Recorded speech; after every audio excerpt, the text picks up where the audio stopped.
Good evening, class 11. Today we will continue the chapter curriculum. We are at the end of this chapter. As I have told you that the chapter is not so big, only definition, characteristics, and what are the principles of curriculum construction we will discuss. So, some factors. Now, as I have told you that the curriculum is mainly dependent on experience, but still we cannot deny that the importance of curriculum in formal system of education, isn't it, where you are learning according to your syllabus. So when syllabus or curriculum is formed, some factors we have to keep it in mind, or there should be an organization, or there must be some experienced person, as I have explained you in the previous day when I was discussing about the characteristics, that there are some factors which we must keep it in mind. Okay, now in formal system of education, where we are discussing about school, college, university, like that, over there you are following certain syllabus, and you are knowing that yes, in this year we have to read this much, and we have to give exam, and there are certain rules and regulations. So when we are constructing the curriculum, there must be some principles before we think of making the curriculum. So today we will discuss about that. See, this can come for 6 to 8 marks question. What is curriculum and what are the principle of curriculum construction? See, writing everything in board is not possible. In this context, I must mention you something, that in your book you will also get the same points, but each points, they are over in your book. You will see 3 to 4 pages are discussed the same points. So it has become more or less 12 to 13 page of your book. So it is not possible for you to read. I can understand. So I will make you a short and precise answer. You will get it in PDF. Please, it's a request to you. In this case, you do not follow your book. Your book is having the same points, but they are discussed in a huge and detailed manner. That is not possible for you to read, and that is not possible for me to by heart as well. So it is better to know the main fact, to understand what are the points, and you write it in your own language. So I will give you over here, I have given 4 points, and in the PDF you will get the detailed answer. Let's start. First is purpose of education. Now see, while constructing curriculum, you have to think that what is the main purpose of education. So while the constructor will form the curriculum constructor will form it, they will think first and foremost, think what about the progress of the society, whether the information which are being provided to the students, they are helping the students to progress themselves, to become progressive, and whether the syllabus or the content is changing according to the change of the society. As I have told you, when I was discussing in the last day, I was discussing about the characteristics of curriculum construction. Over there I have told you that it is a very important characteristics of curriculum, that it should change its nature or its way of presentation or the subject matter, the content, according to the change of the society. So first point is that what is the purpose of education. It is not stagnant means it's not stuck in a particular point, or every day, every moment it is changing.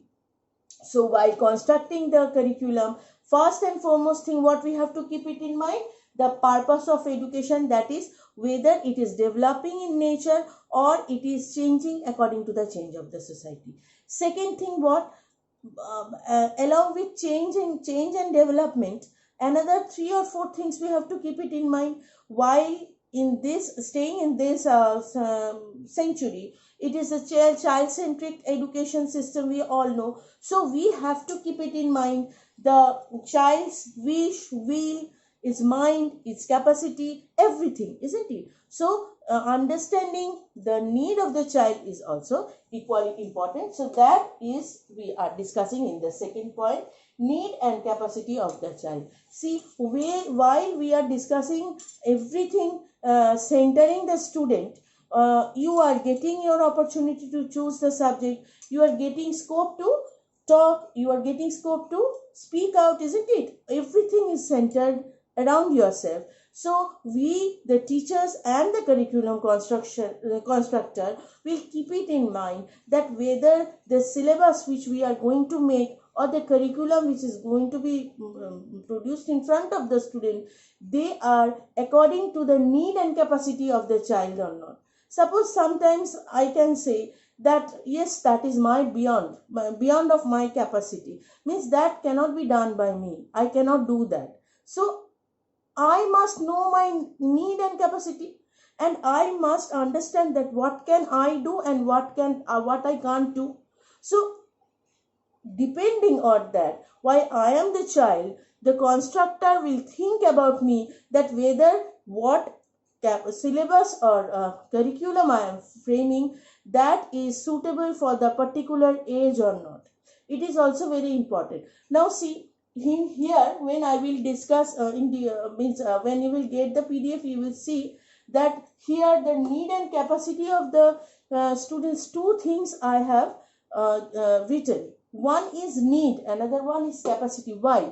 Because your capacity and a 2 year child's capacity is not the same. Maybe he is naughtier than you, but you are not less, isn't it? But the same is, jokes apart, the thing is, capacity is something. Why I am discussing about capacity? Because the thing which you can understand, it is not possible for a child to understand the same meaning, isn't it? The way I am explaining you, you will understand, but the 2 years baby or the 5 years baby will not understand the same language or the same topic. So depending on the need, because what do you need and what a child needs is totally different, isn't it? Your need, your demand, your wish and will, everything will change according to the change of your age and maturity. So depending on the age and the maturity of the student, those who are belonging to class 5 or 6, they will not understand the syllabus of class 12. The student those who are in class 12 or in graduation, they are doing graduation, the syllabus of class 5 and 6 is not suitable for them. So depending on the age, maturity and the mind of the child, the curriculum constructor should keep it in mind that either the syllabus which is provided to them is suitable for them, for their age, and whether it is of his or her capacity or not. Next point, probable provisions. Yes, this is very important. Now see, as we know, we are talking about curriculum construction. Now curriculum cannot be conducted in a vacuum place, isn't it? In an open room, open space, you are sitting and your mind is going something here, you are looking at the sky, flying birds, your mind will be disturbed, isn't it? Open school system is there, but it's not means indisciplined, isn't it? There, over there also you have to pay some rules and regulations. So when you are constructing curriculum, you have to see that over there the provisions of or the facilities which are required for the syllabus to run is there or not. Means basic requirement, what I will tell, that there should be a school building, there should be classrooms, the classrooms should be airy, big windows and doors should be there so that air can pass on from here one place to the other. Another thing what very important is chalk and dust. So the main factor of school is the curriculum construction is that where we are constructing the curriculum and over there the amenities or the facilities are there or not. Suppose the science students, those who are reading science, they have to go to chemical lab. The biology students, they are going to biology lab. So if there is no system of lab in a school, then what will happen?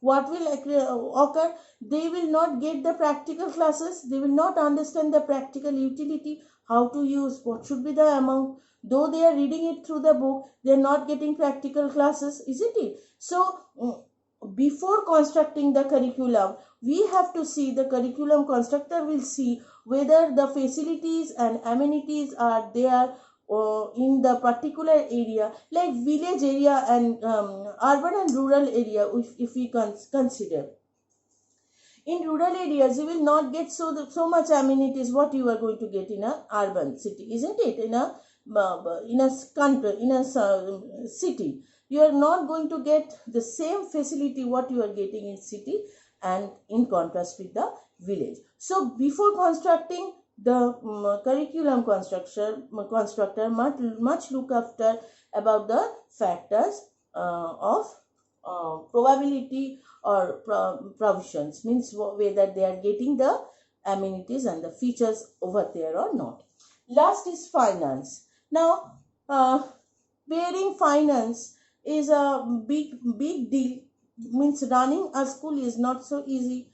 Many expenditures are there. So when the curriculum will be constructed, the curriculum constructor will see that in that particular that place, whether that much finance can be contributed for that from through the administration.